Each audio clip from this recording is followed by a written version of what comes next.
Chers internautes, bonjour, merci de nous retrouver pour une petite émission consacrée au monde mutualiste.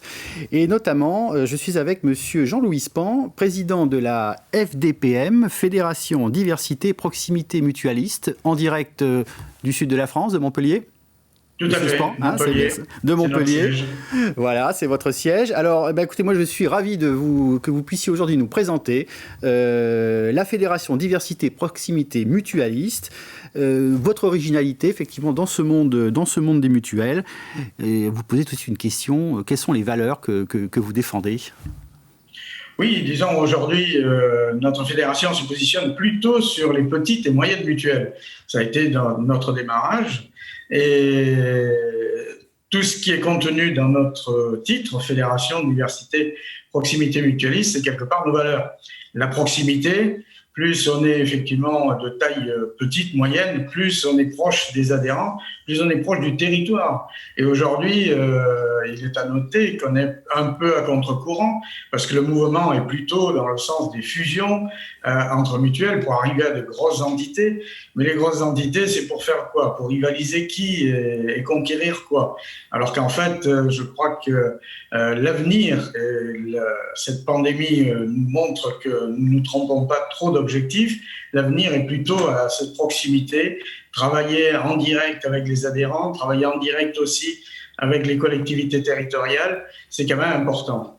Et tout ça dans une diversité. Aujourd'hui, les clivages qui prévalaient avant dans la mutualité, des clivages plutôt d'ordre politique, ne prévalent plus aujourd'hui. Aujourd'hui, c'est le service de l'adhérent qui doit prévaloir, c'est son écoute qui doit être la plus importante. Ça regroupe combien de petites et moyennes mutuelles, la FDPM, aujourd'hui ? Alors aujourd'hui, on travaille avec une centaine de petites mutuelles, qu'elles soient du livre 2 ou du livre 3. Toutes ne sont pas directement adhérentes chez nous, mais viennent souvent chercher des informations, nous apporter aussi leurs préoccupations, et on essaie au niveau fédéral d'y amener des réponses le plus rapidement et le plus complètement possible. D'accord. Et nous avons à peu près sur l'ensemble du territoire à peu près 2 millions de personnes protégées, ce qui commence à être assez conséquent, ce qui montre aussi la vivacité de notre mouvement. Quand je disais tout à l'heure, la concentration prévalait jusqu'à présent, on n'aurait pas autant de petites et moyennes mutuelles encore dans ce pays si elles avaient toutes cédé aux sirènes de la concentration mutualiste pour juste concurrencer les assureurs. Mais aujourd'hui, il y a quand même une vraie demande de proximité.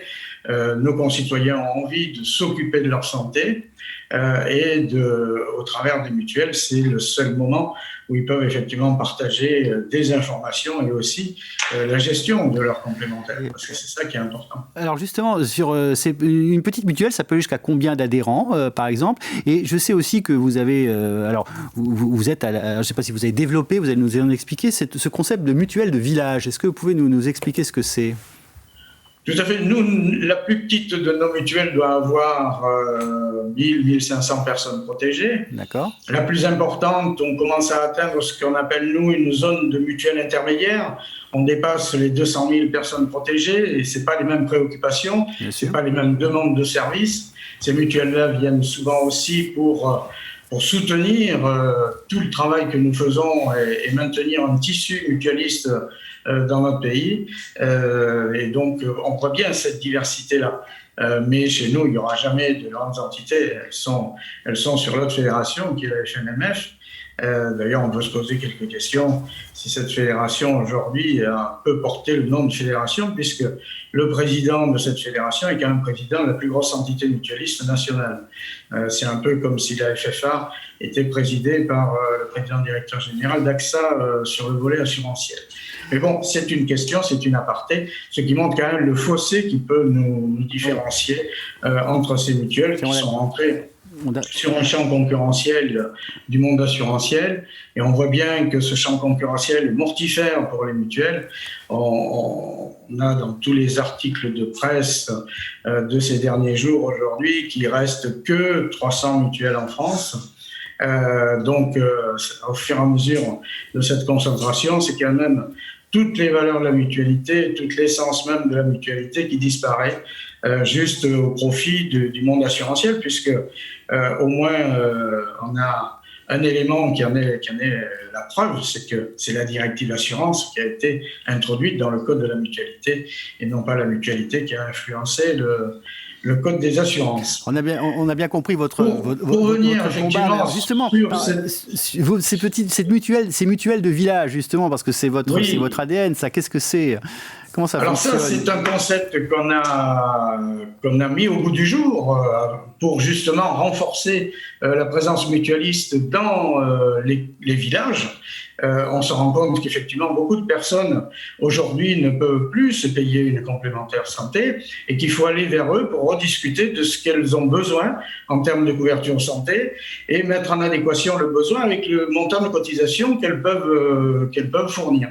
Donc, c'est des discussions. La première mutuelle de village a été en 2013 sur Comont-sur-Durance.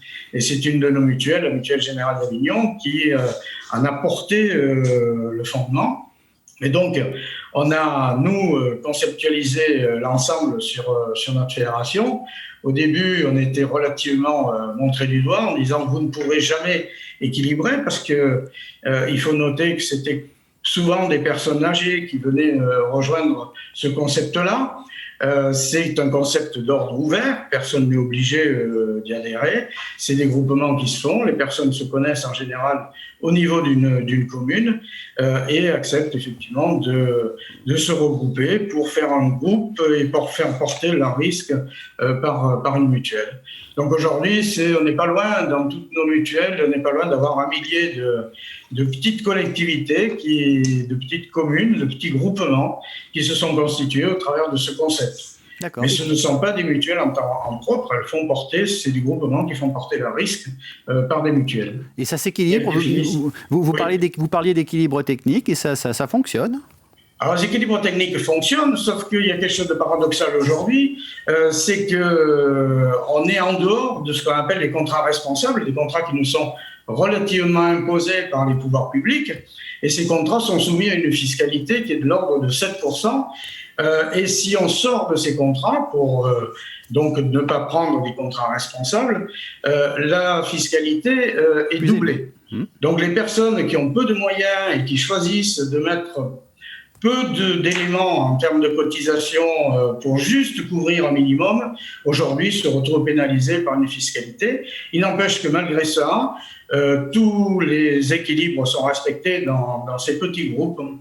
Et effectivement, ce qui montre le caractère sérieux de toutes les personnes. À chaque fois qu'on implique les citoyens par rapport à leur santé et leur niveau de couverture, on voit qu'il y a un aspect raisonnable qui se fait jour et on n'est pas sur un aspect marchand. On ne va pas chercher, soi-disant, le moins-disant pour avoir un maximum de prestations. On va chercher effectivement ce dont on a besoin et on se met en place une petite structure et donc, il y a un relationnel très direct avec tous ces adhérents qui se font au travers de l'Assemblée générale locale et de remontées systématiques. Parfois, il y a une fois par mois une personne de la mutuelle qui a responsabilité de ces groupements, qui peut se déplacer sur la commune en question et puis rencontrer les personnes qui le souhaitent.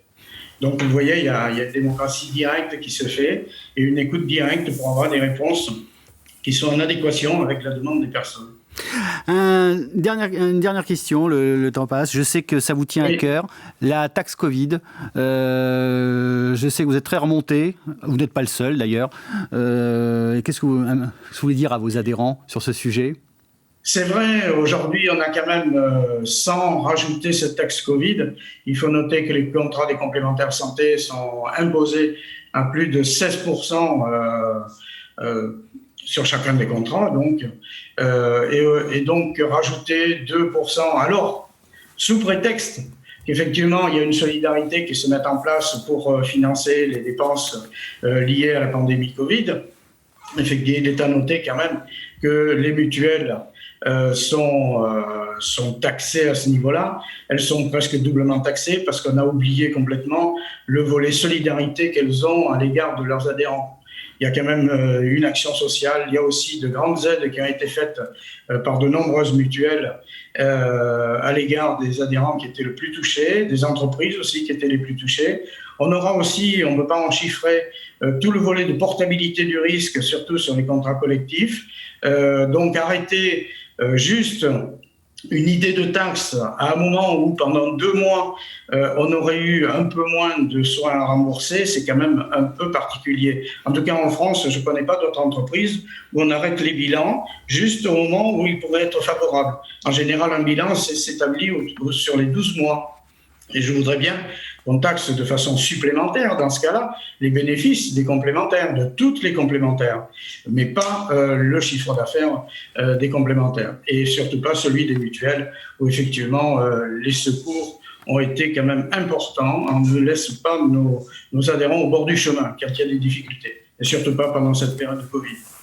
Merci Jean-Louis Span, merci de défense de ces valeurs mutualistes. Donc je rappelle, vous êtes président de la Fédération Diversité Proximité Mutualiste, la FDPM, et je suis très intéressé par vos mutuelles de village. Merci beaucoup.